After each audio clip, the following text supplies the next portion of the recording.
حضرات مومنین السلام علیکم۔ آج پھر آپ کے سامنے حاضری ہوئی ہے ایک مجلس اعزاء برائے ایصال ثواب سید اختر عباس ابن سید علی رضا حسینیہ بیگم بنت حسن ارشاد معصومہ بیگم بنت محمد مصطفیٰ۔ یہ مجلس اس وقت آن لائن ان مرحومین کے ایصال ثواب کے لیے منعقد کی جا رہی ہے۔ مجلس کو خطاب فرمائیں گے حجت الاسلام عالی جناب مولانا طفیل عباس نقوی صاحب قبلہ مقیم حال دہلی۔ مجلس کا آغاز تلاوت کلام ربانی سے ہوگا، اس کے بعد چند شعراء اکرام بارگاہ معصوم عالم میں منظوم نذران عقیدت پیش کریں گے۔ تو اب ہم باقاعدہ طور پر مجلس کا آغاز کرتے ہیں اور تلاوت کلام ربانی کے لیے گزارش کرتے ہیں محترم قاری ندیم نجفی صاحب سے کہ وہ تلاوت کلام ربانی سے مجلس کا آغاز فرمائیں۔ اللہم صل علی محمد و آل محمد۔ اعوذ باللہ من الشیطان اللعین الرجیم، بسم اللہ الرحمن الرحیم۔ وما لي لا أعبد الذي فطرني وإليه ترجعون، أأتخذ من دونه آلهة إن يردني الرحمن بضر لا تغن عني شفاعتهم شيئا ولا ينقذون، إني إذا لفي ضلال مبين، إني آمنت بربكم فاسمعون، قيل ادخل الجنة قال يا ليت قومي يعلمون، بما غفر لي ربي وجعلني من المكرمين،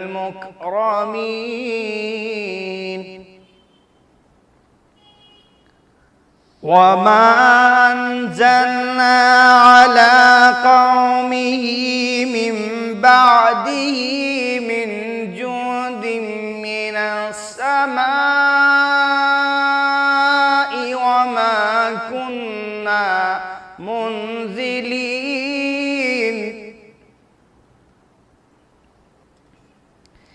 إن كانت إلا صيحة واحدة فإذا هم خامدون، يا حسرة على العباد ما يأتي من رسول إلا كانوا به يستهزئون، ألم يروا كم أهلكنا قبلهم من القرون أنهم إليهم لا يرجعون، وإن كل لما جميع لدينا محضرون، صدق الله العلي العظيم، وصدق رسول النبي الكريم، وصدق شهداء كربلاء والصديقين، اللهم صل على محمد وآل محمد۔ جزاک اللہ محترم قاری ندیم نجفی صاحب، آپ نے تلاوت کلام ربانی سے مجلس کا آغاز کیا، اور میں سوزخوانی کے لیے گزارش کروں گا محترم سرتاج حسین صاحب سے کہ وہ سوزخوانی کے فرائض انجام دیں۔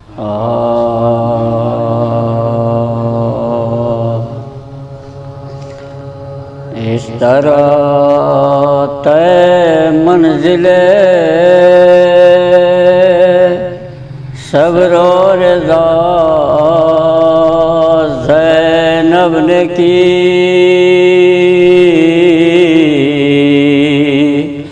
اس طرح طے منزل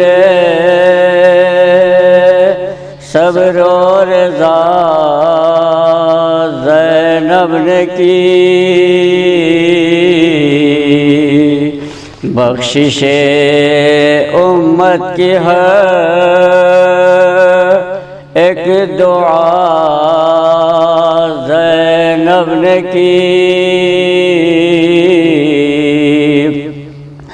کربلا کے واقعے میں رنگ دونوں نے بھرا، ابتدا شبیر نے کی،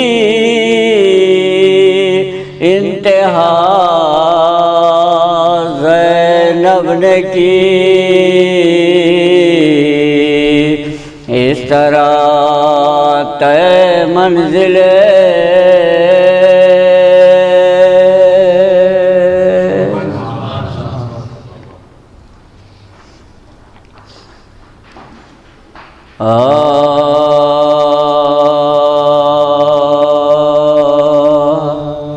مر جائے جو فرزند تو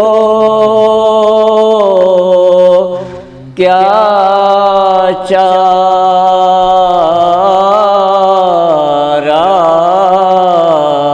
ہے، مر جائے جو فرزند تو کیا چارہ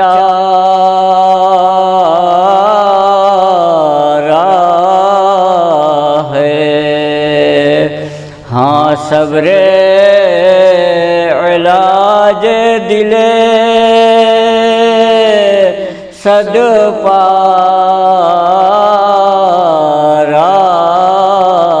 ہے، اصغر کی قبر کھود کے یہ کہتے تھے حسین اب چین سے سو یہی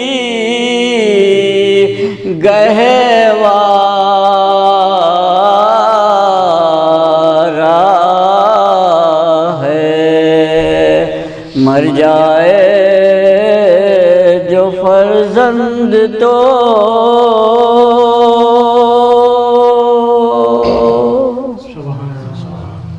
سوزخوانی کے فرائض انجام دیے محترم سرتاج حسین صاحب نے، اور اب ہم پیش خوانی کے لیے گزارش کرتے ہیں سید محمد عرشی نقوی صاحب سے کہ وہ تشریف لائیں۔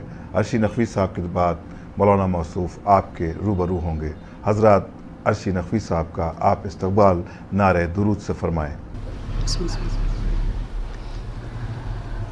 مٹی کو بھی شفا کا وسیلہ بنا دیا، مٹی کو بھی شفا کا وسیلہ بنا دیا، سرور نے کربلا کو مسیحا بنا دیا، مٹی کو بھی شفا کا وسیلہ بنا دیا، سرتا قدم کچھ ایسے سوارا حسین نے، سرتا قدم کچھ ایسے سوارا حسین نے، اکبر کو مصطفیٰ کا، اکبر کو مصطفیٰ کا سراپا بنا دیا، سرور کو اکبر کو مصطفیٰ کا سراپا بنا دیا، آ کر عروس دیو نے قاسم کے ہاتھ میں، آ کر عروس دیو نے قاسم کے ہاتھ میں، میدان کارزار کو، میدان کارزار کو دولہا بنا دیا، میدان کارزار کو دولہا بنا دیا، مٹی کو بھی شفا کا وسیلہ بنا دیا، عباس نے ہنر سے تدبر سے صبر سے، عباس نے ہنر سے تدبر سے صبر سے، دریا کو پیاس پیاس کو، دریا کو پیاس پیاس کو دریا بنا دیا، دریا کو پیاس پیاس کو دریا بنا دیا، بی بی کو ہر قدم پہ ہے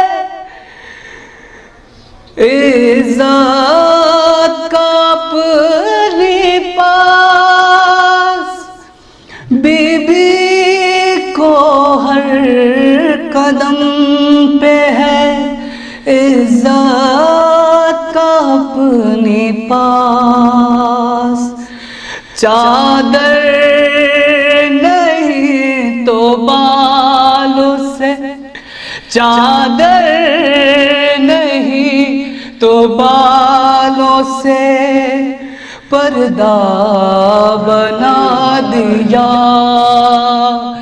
چادر نہیں تو بالوں سے پردہ بنا دیا، مٹی کو بھی شفا کا وسیلہ بنا دیا،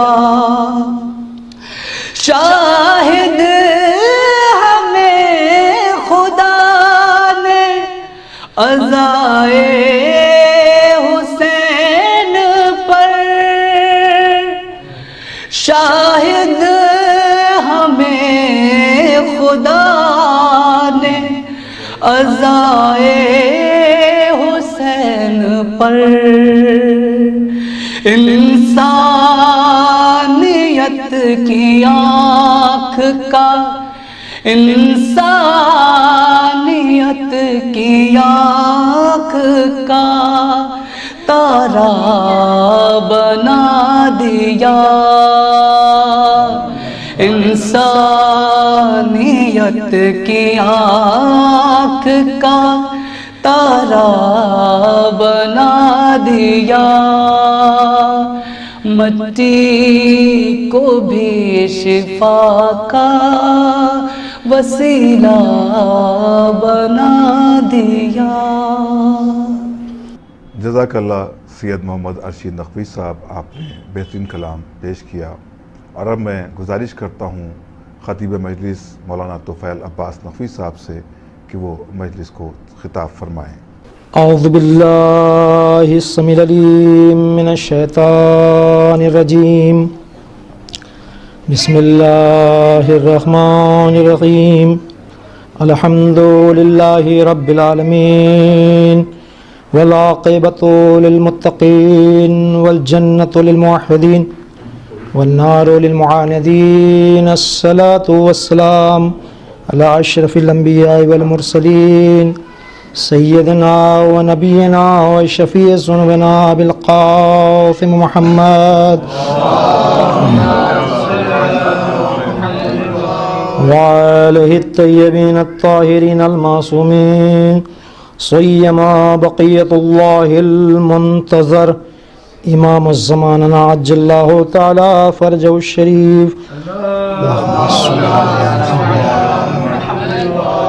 ولعنۃ اللہ علی اعدائہم اجمعین من یومنا ھذا الی یوم الدین، اما بعد فقد قال اللہ سبحانہ وتبارک وتعالی فی القرآن المجید وہو اصدق الصادقین، بسم اللہ الرحمن الرحیم، سارعوا الی مغفرۃ من ربکم وجنۃ عرضها للسماوات وأعدت للمتقین، صلوات۔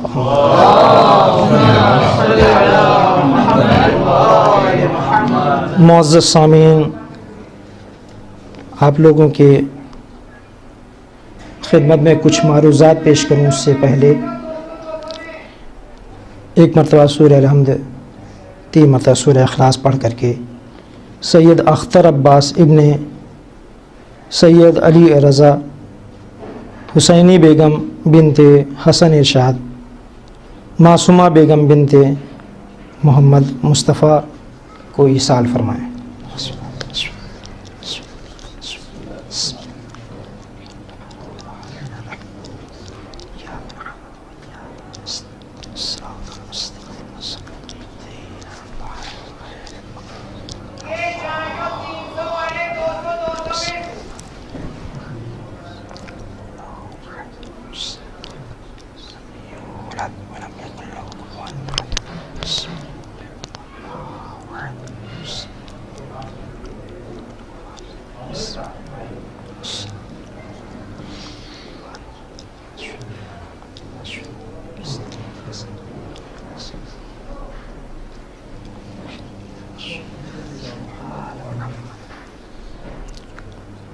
صلوات محمد۔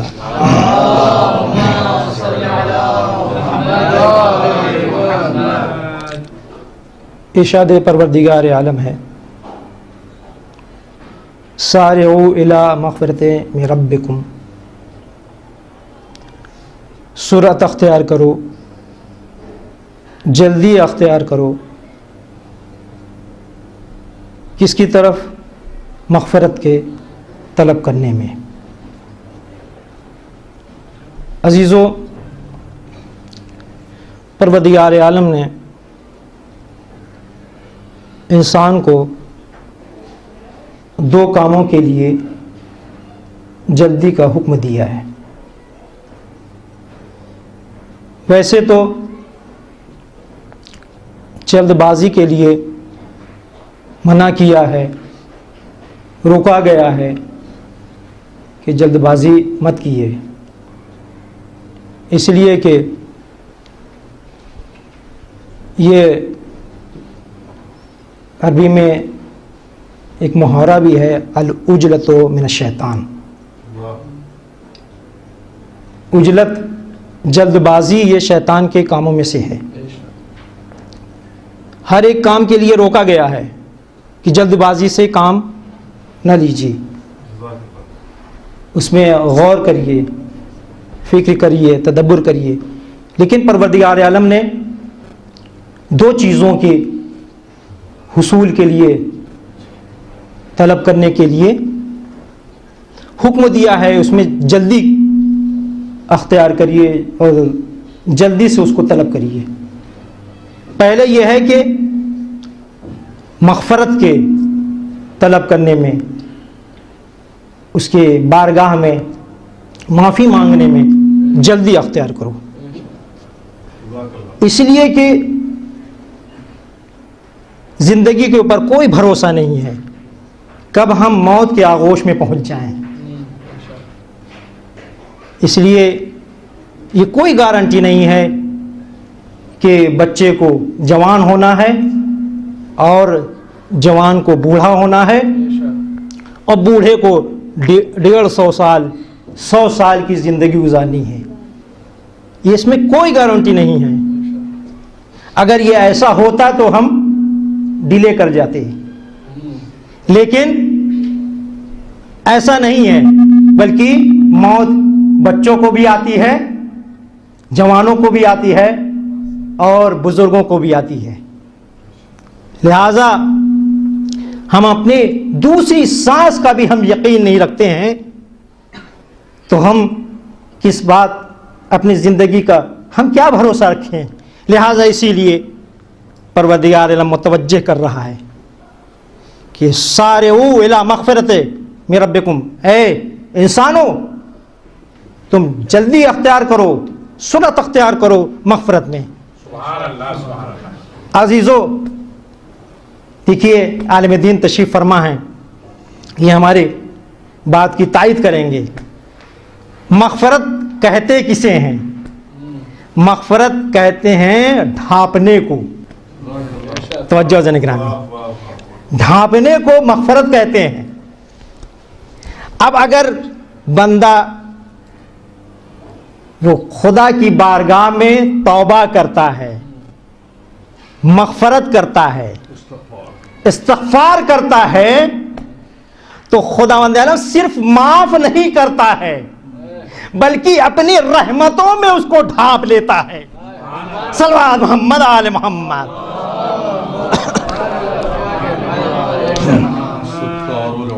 اپنی رحمتوں میں ڈھانپ لیتا ہے۔ اب اگر کوئی ماضی کے بارے میں سوال کرے تو خداوند عالم یہ کہہ رہا ہے اب اس کے ماضی کے بارے میں مت پوچھنا، اس کے کیریکٹر کے بارے میں اب نہ پوچھنا، تم کون ہوتے ہو، میں نے اپنی اب رحمتوں میں اس کو ڈھانپ لیا ہے۔ صلوات محمد آل محمد۔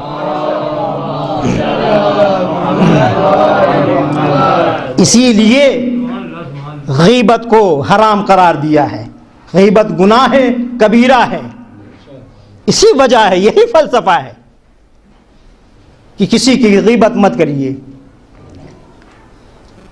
معلوم نہیں کہ وہ انسان کب متوجہ ہو جائے خدا کی بارگاہ میں، کب متوجہ ہو جائے خدا کی بارگاہ میں اور وہ توبہ کے لیے آمادہ ہو جائے، مغفرت کے لیے آمادہ ہو جائے۔ اور جب اس نے مغفرت یعنی توبہ کر لیا، استغفار کر لیا، تو ایسی صورت میں یہ ہے کہ حدیث میں ہے التائب من الذنب من لا ذنب لہ، کہ وہ تائب جس نے توبہ اختیار کیا ہے، جس نے توبہ کیا ہے، وہ ایسے ہو گیا ہے جیسے اس نے گناہ ہی نہیں کیا ہے۔ توجہ سے نگرامی، التائب من الذنب من لا ذنب لہ۔ عزیزو اسی لیے پروردگار عالم حکم دے رہا ہے سارعوا الی مغفرۃ من ربکم۔ اور اب مجھے کہنے دیجئے کہ جب انسان توبہ کرتا ہے، توجہ ہے نظم، تو توبہ یہ نکلا ہے آبا سے، اس کا مصدر ہے آبا. آبا کا مطلب یہ ہے پلٹنے کی، پلٹنے کے لیے ہے. تو اس کا مطلب کیا ہے کہ اب آیت میں ہے کہ انہو هو التواب الرحیم، وہ پروردگار عالم کہ جو زیادہ سے زیادہ توبہ کو قبول کرتا ہے، توبہ کو قبول کرتا ہے. عزیزو اب یاد رکھیے کہ تواب تو بندہ ہونا چاہیے، بندے کو ہونا چاہیے، لیکن اس تواب کو خداوند عالم نے اپنے لیے منتخب کیا ہے. توجہ زن گرامی، اس کا مطلب یہ ہے کہ تواب، توبہ آبا سے نکلا ہے، یعنی پلٹنا، یعنی رجوع کرنا. خداوند عالم زیادہ رجوع کرتا ہے بندوں کی طرف، یہی ہے خداوند عالم سب سے زیادہ رجوع کرنے والا خداوند عالم ہے کہ جو رجوع کرتا ہے، لیکن بندہ ہے کہ جو اس کی طرف رجوع کم کرتا ہے. لیکن پروردگار عالم نے اس لفظ کو اپنے لیے منتخب کیا ہے، انہو هو التواب الرحیم. توجہ جناب گرامی، یہ پروردگار عالم ہے کہ جس نے متوجہ کیا کہ تم ہماری بارگاہ میں آؤ، مغفرت طلب کرو، اور پھر اس کے بعد دوسرے کام کی طرف متوجہ کیا.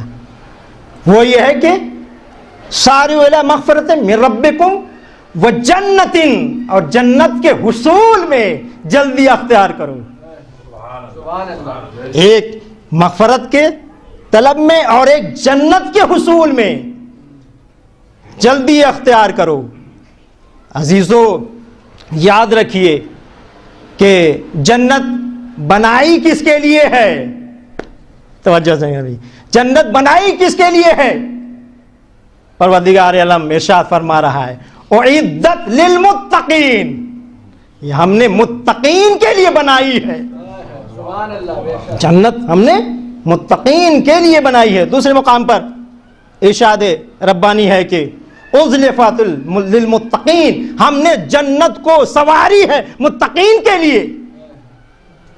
اور اس کے بعد پروردگار عالم سے میں یہ سوال کروں گا، پروردگار عالم جب تو نے جنت متقین کے لیے بنائی ہے تو اس میں جائے گا کون اور جائے گا کون نہیں جائے گا؟ لہذا سورہ قصص میں ارشاد ربانی ہے کہ تلکل دار الآخرۃ نجعلھا لا یریدون علوا ولا فسادا. توجہ سے، یہ آخرت کا جو گھر ہے یہ ان کے لیے نہیں ہے کہ جو روئے زمین کے اوپر اکڑ کر چلتے ہیں. یہ دنیا کی جو گھر ہے، یہ جنت ہے، یہ ان کے لیے نہیں ہے کہ جو روئے زمین کے اوپر اکڑ کر چلتے ہوں اور فساد پھیلاتے ہوں. جو فساد پھیلاتے ہوں اور جو اکڑ کر چلتے ہیں، لہذا ان کے لیے یہ جنت نہیں بنائی گئی ہے، ان کے لیے جنت نہیں جا سکتے ہیں، منع ہے. عزیزو اب دیکھیے امام جعفر صادق علیہ السلام سے روایت میں ہے کہ ہمارے چھٹے امام فرماتے ہیں کہ اگر رائی کے دانے کے برابر بھی کسی کے اندر اگر کبر ہے، اگر تکبر ہے، گھمنڈ ہے، تو جنت کی بو بھی نہیں سونگ سکتا ہے، جنت کی بو بھی نہیں سونگ سکتا ہے. لہذا یہ مجلس کا اب یہ کیا صدقہ جانے، امام حسین علیہ السلام کے فرش ازا کا صدقہ جانے. عزیزو کہ بہت سے لوگوں میں مرض پایا جاتا ہے، لیکن یہ صدقہ ہے امام حسین علیہ السلام ہے کہ یہاں سے یہ جو مرض جو پایا جاتا ہے، کہاں سے یہ دوا ملے گی اور اس کی شفا کیسے ہوگی. لہٰذا یہ فرش عزا کا وسیلہ ہے, یہ فرش عزا کا صدقہ ہے.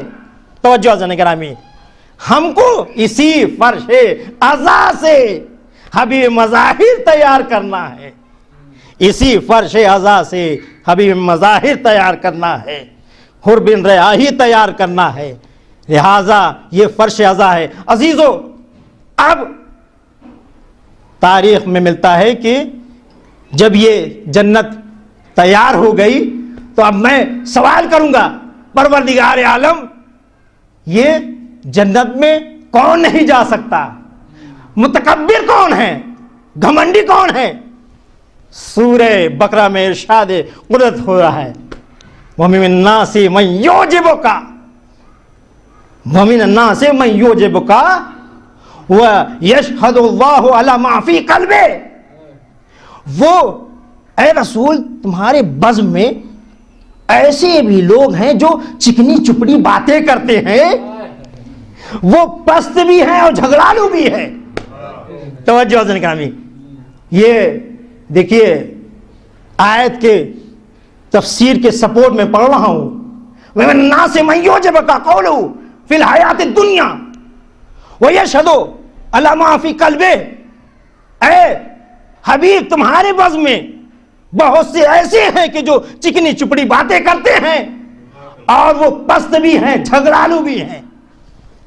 اور پھر دوسرے مقام پر ارشاد قدرت ہے سورہ بقرہ آیت نمبر 206 میں کہ وَإِذَا قِيلَ لَهُ اتَّخِذِ اللَّهَ, جب ان سے کہا جاتا ہے کہ تم رسول کی بزم میں بیٹھے ہو, تم ایسی حرکتیں نہ کرو, تو وہ کہتے ہیں کہ تم میرے عزت سے کھیل رہے ہو. اس کا مطلب یہ ہے کہ وہ بظاہر وہ عزت والا تھا. توجہ سے نبی, وہ بظاہر عزت والا تھا. پھر دوسرے مقام پر ارشاد قدرت ہے کہ اذا تولی سعی فی الارض, اے میرے حبیب اس کو تیرے بعد حکومت بھی ملے گی. وَيُهْلِكُ الْحَرْثَ وَنَسْلَ, جب اس کو حکومت ملے گی تو وہ ایک خاص باغ کے اوپر قبضہ کرے گا. توجہ سے نبی, وہ ایک خاص باغ کے اوپر قبضہ کرے گا, اور وہ خاص جب باغ کے اوپر قبضہ کرے گا تو ایسی صورت میں ایک خاص بچے کو بھی قتل کرے گا. توجہ سے نبی, متوجہ ہو جائیے. وہ اس کو ایک حکومت ملے گی, جب حکومت ملے گی وہ خاص باغ کے اوپر قبضہ کرے گا اور ایک خاص بچے کو قتل کرے گا. ان اللہ لا يحب المفسدین, اللہ فساد کرنے والے کو پسند نہیں کرتا. جب اللہ فساد کرنے والے کو جب پسند نہیں کرتا ہے تو وہ جنت میں کیا جا سکے گا؟ صلی محمد آل محمد.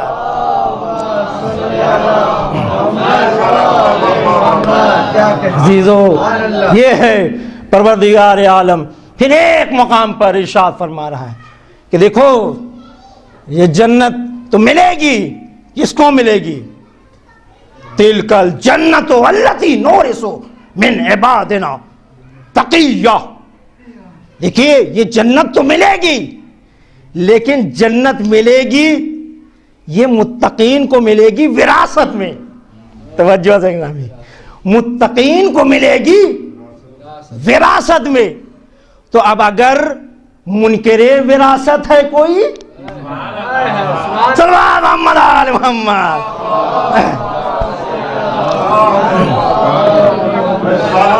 بھائی کوئی منکر وراثت ہے تو ایسی صورت میں وہ جنت میں جا ہی نہیں سکتا ہے.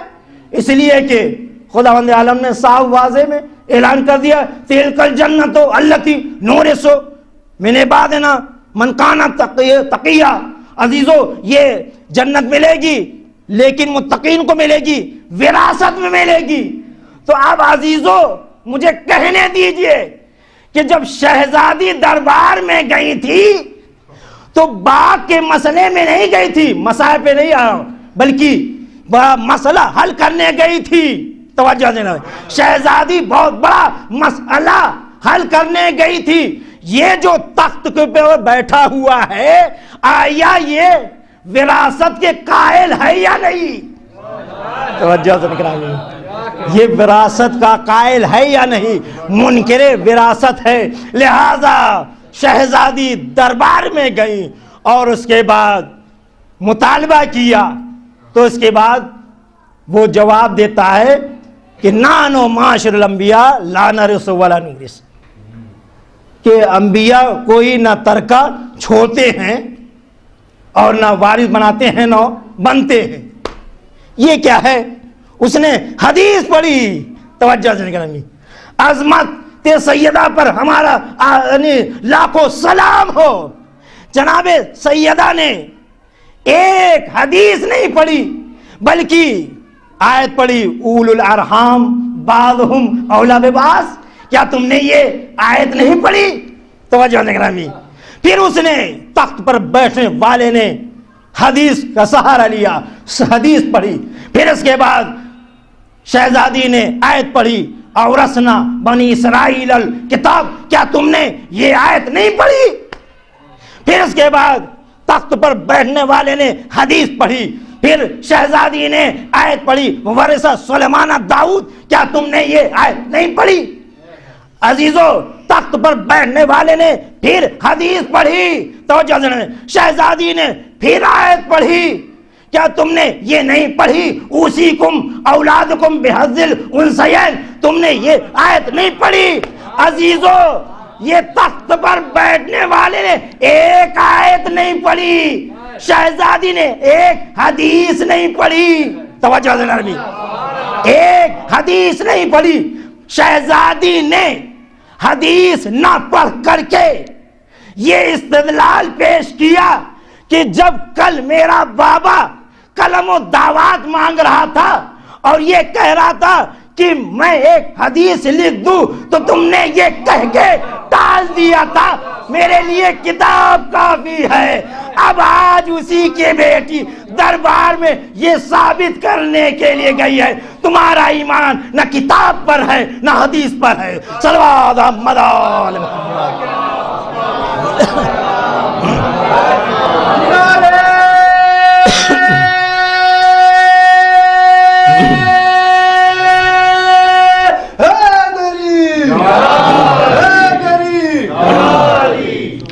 عزیزو، شہزادی آیت پڑھتی جاتی ہیں، تخت پر بیٹھنے والا حدیث پڑھتا جا رہا ہے۔ دیکھیے، میں نے لفظوں کا گریز کیا ہے، ممبر میں نے نہیں کہا ہے، اس لیے کہ ممبر پر فضائل اہل بیت ہوتا ہے اور تخت پر اہل بیت کے خلاف سازشیں رچی جاتی ہیں، لہذا تخت پر بیٹھنے والے نے حدیث پڑھی اور شہزادی نے آیت پڑھی، لہذا اب یہ مت کہیے گا کہ شہزادی 4 خرمے کے لیے دربار میں گئی تھی۔ عزیزو، ایک بہت بڑا مسئلہ حل کرنے گئی تھی تاکہ صبح قیامت تک مسلمانوں کے درمیان میں یہ واضح ہو جائے کہ دیکھو تخت پر بیٹھنے والا جنتی ہے یا جہنمی۔ صلوات محمد آل محمد۔ اس لیے کہ جو جنت ملے گی وہ متقین کو ملے گی اور وراثت میں ملے گی عزیزو، اور یہ تخت پر بیٹھنے والا منکر وراثت ہے۔ عزیزو، اب جو وراثت ثابت ہوتی ہے وہ ملکیت کے اوپر ثابت ہوتی ہے، توجہ ہے۔ اگر ملکیت ہی نہیں تو وراثت ثابت ہو ہی نہیں سکتی ہے۔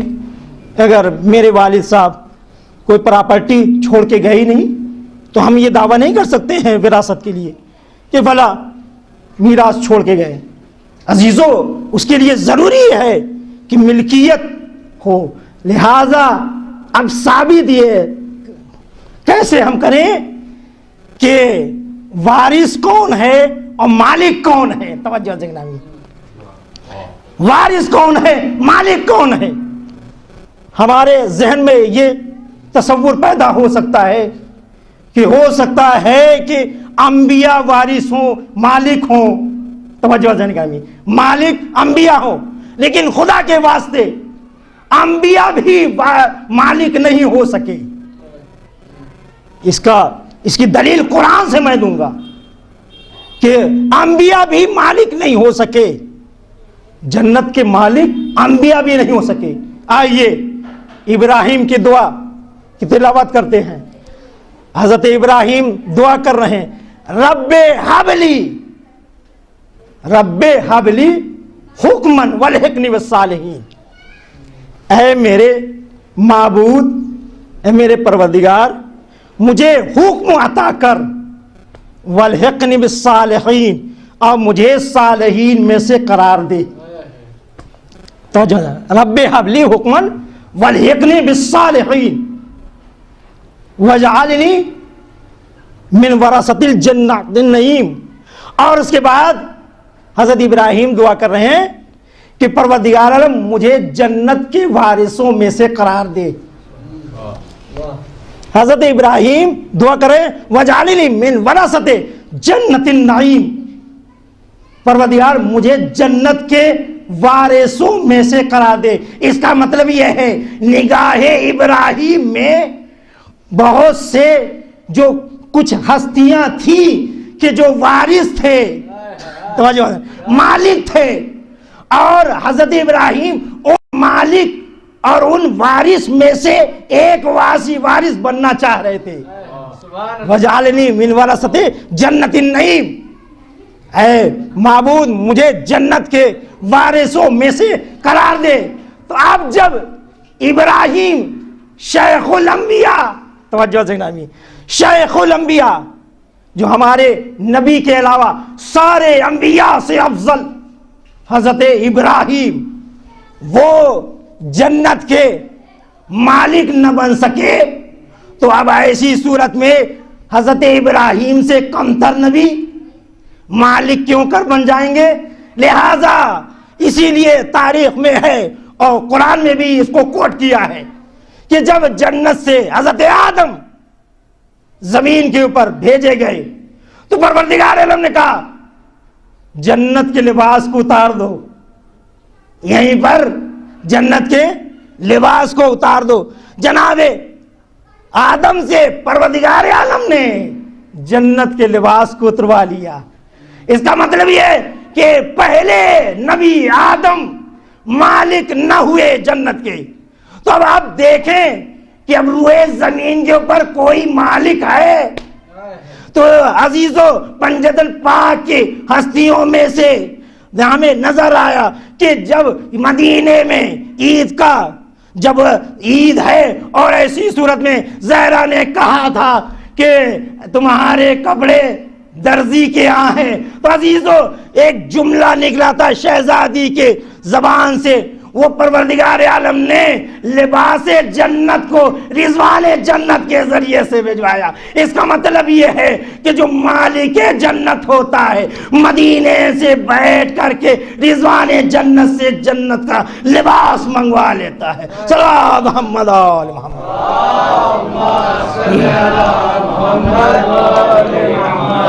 عزیزو یہی ہے مالک جنت، اسی لیے پروردگار عالم نے ارشاد فرمایا کہ دیکھو یہ جو جنت ملے گی متقین کو ملے گی اور وراثت میں ملے گی، اور جو وراثت ملے گی تو ملکیت بھی ثابت ہونی چاہیے۔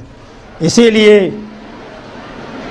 رسول خدا نے ارشاد فرمایا مولا کائنات کے سلسلے میں انتا قسیم النار والجنہ، اے علی آپ ہی جنت و جہنم کی تقسیم کرنے والے ہیں۔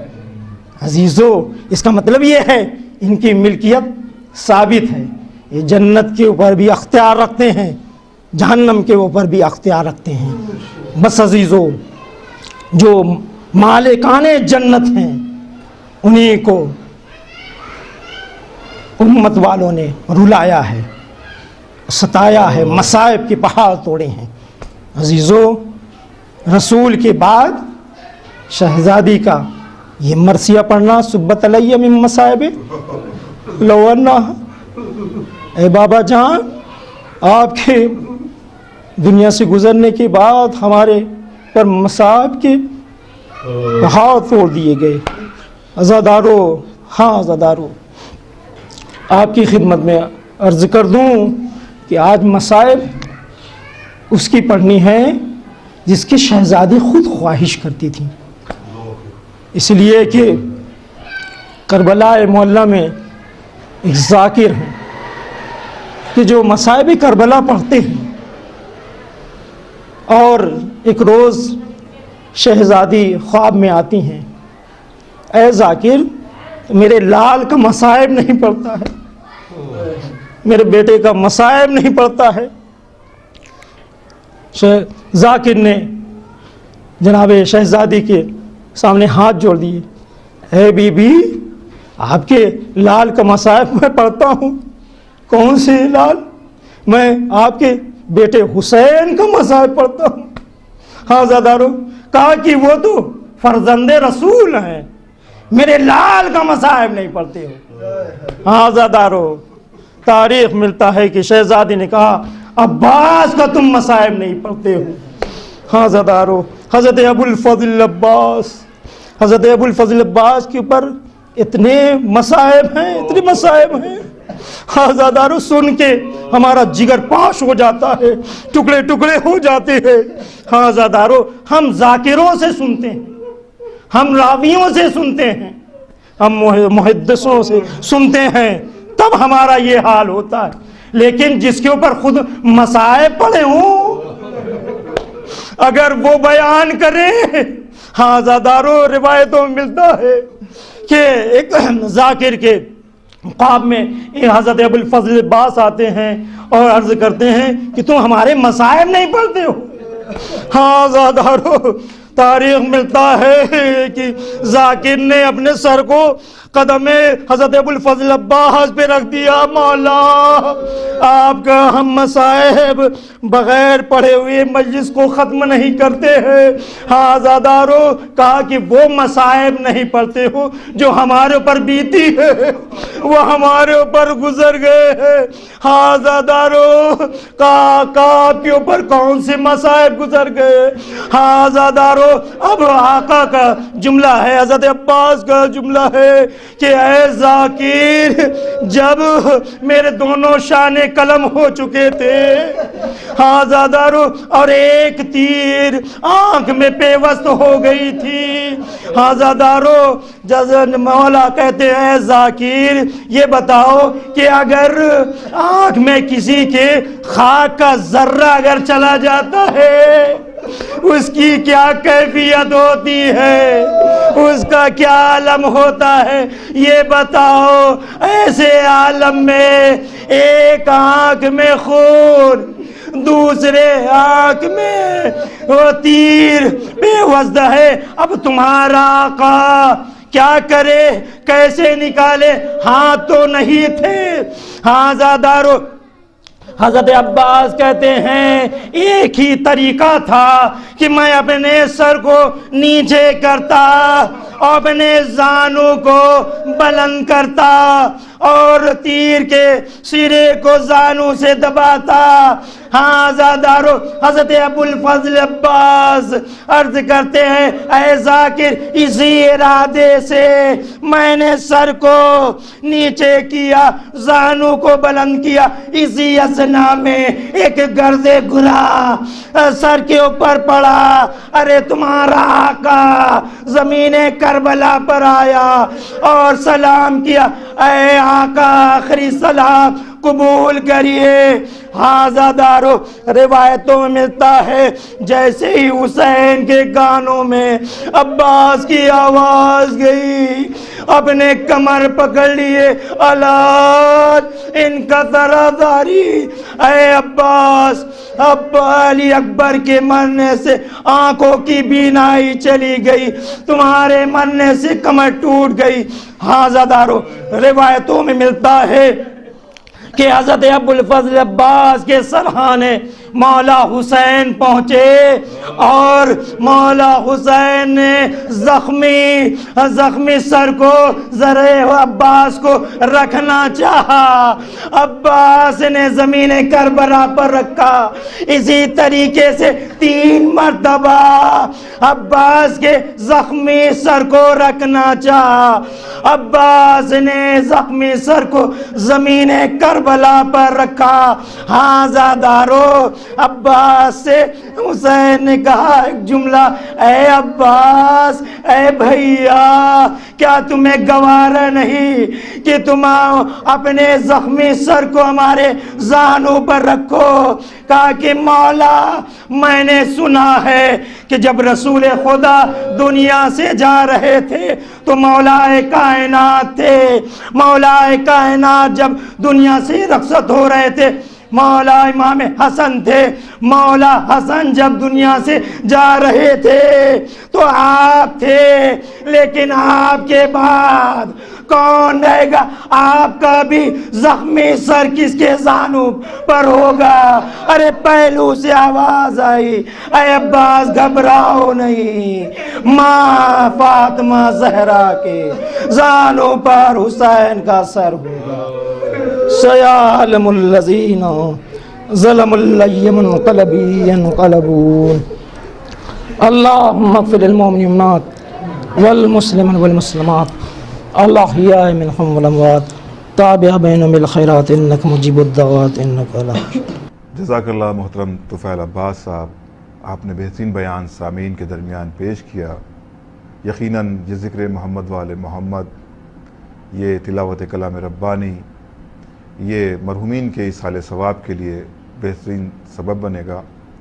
اور اب ہم تمام ویورز کا شکریہ مرحومین کے خانوادے کی جانب سے ادا کرتے ہیں، اور ان حضرات کا شکریہ جنہوں نے اس مجلس کو کامیاب بنایا۔